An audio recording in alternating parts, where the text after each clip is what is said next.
they dominated the new government bond markets and branched into other banks and industrial concerns. In fact, the rest of the 19th century was known as the Age of the Rothschilds. Despite this overwhelming wealth, the family has generally cultivated an aura of invisibility. Although the family controls scores of industrial, commercial, mining, and tourist corporations, only a handful bear the Rothschild name. By the end of the 19th century, one expert estimated that the Rothschild family controlled half the wealth of the world. Whatever the extent of their vast wealth, it is reasonable to assume that their percentage of the world's wealth has increased since then. But since the turn of the century, the Rothschilds have cultivated the notion that their power has somehow waned even as their wealth increases.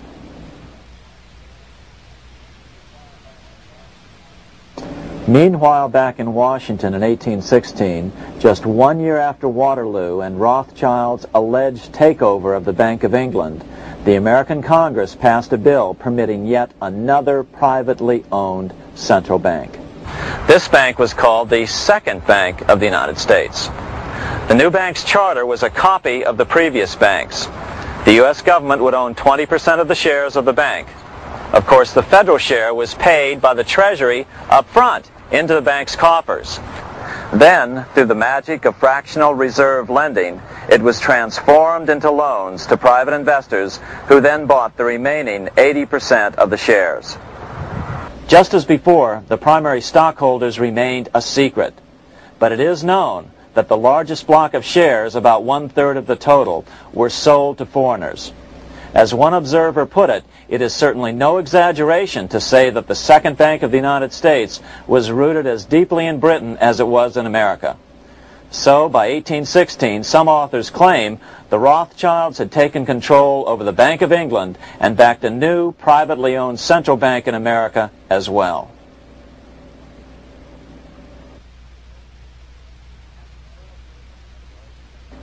After 12 years of manipulations of the U.S. economy on the part of the Second Bank of the U.S., the American people had had just about enough.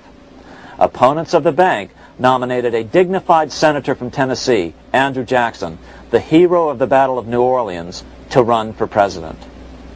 This is his home, the Hermitage. No one gave Jackson a chance initially. The bank had long ago learned how the political process could be controlled with money. To the surprise and dismay of the money changers, Jackson was swept into office in 1828. Jackson was determined to kill the bank at the first opportunity and wasted no time in trying to do so. But the bank's 20-year charter didn't come up for renewal until 1836, the last year of his second term, if he could survive that long. During his first term, Jackson contented himself with rooting out the bank's many minions from government service. He fired 2,000 of the 11,000 employees of the federal government. In 1832, with his re-election approaching, the bank struck an early blow, hoping Jackson would not want to stir up controversy. They asked Congress to pass a renewal bill 4 years early. Naturally, Congress complied, then sent it to the president for signing. But Jackson weighed in with both feet. Old Hickory, never a coward, vetoed the bill. His veto message is one of the great American documents. It clearly lays out the responsibility of the American government towards its citizens, rich and poor. It is not our own citizens only who are to receive the bounty of our government. More than 8 millions of the stock of this bank are held by foreigners. Is there no danger to our liberty and independence in a bank that in its nature has so little to bind it to our country? Controlling our currency, receiving our public monies, and holding thousands of our citizens' independence would be more formidable and dangerous than a military power of the enemy. If government would confine itself to equal protection and, as heaven does its rains, shower its favor alike on the high and the low, the rich and the poor, it would be an unqualified blessing.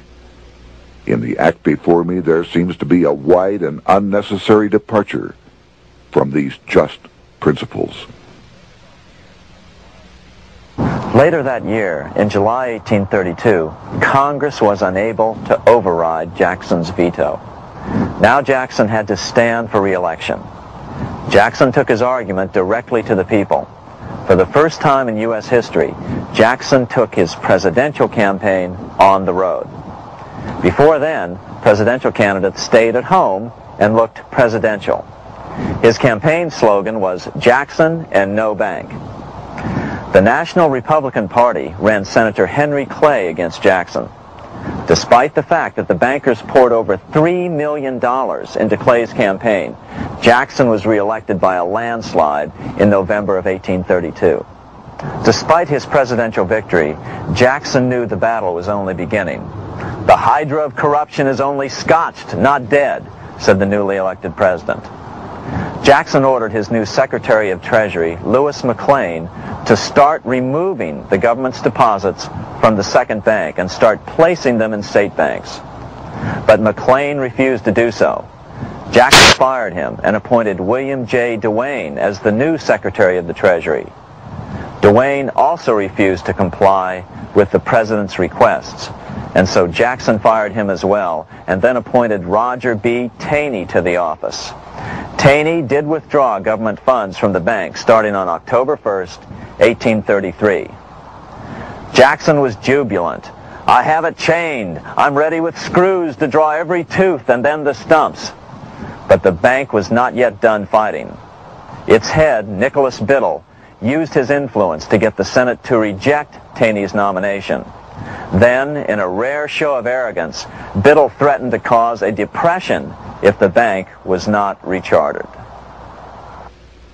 This worthy president thinks that because he has scalped Indians and imprisoned judges, he is to have his way with the bank. He is mistaken.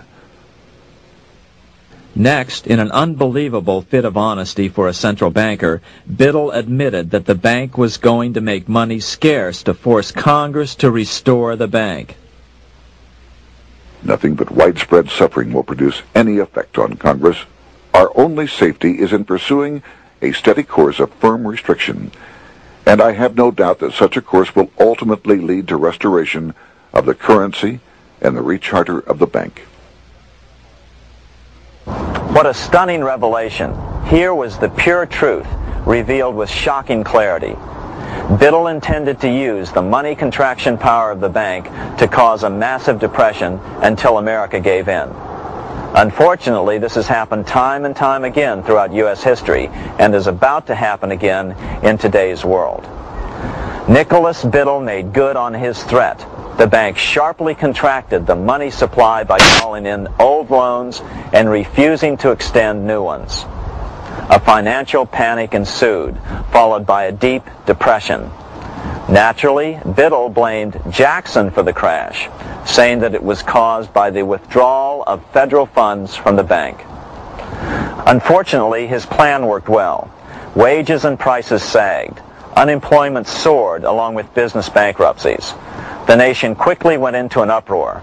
Newspaper editors blasted Jackson in editorials. The bank threatened to withhold payments, which then could be made directly to key politicians for their support. Within only months, Congress assembled in what was called the panic session. 6 months after he had withdrawn funds from the bank, Jackson was officially censured by a resolution which passed the Senate by a vote of 26 to 20. It was the first time a president had ever been censured by Congress. Jackson lashed out at the bank. "You are a den of vipers. I intend to rout you out, and by eternal God, I will rout you out." America's fate teetered on a knife edge. If Congress could muster enough votes to override Jackson's veto, the bank would be granted another 20-year monopoly or more over America's money, time enough to consolidate its already great power. Then a miracle occurred. The governor of Pennsylvania came out supporting President Jackson and strongly criticized the bank. On top of that, Biddle had been caught boasting in public about the bank's plan to crash the economy. Suddenly, the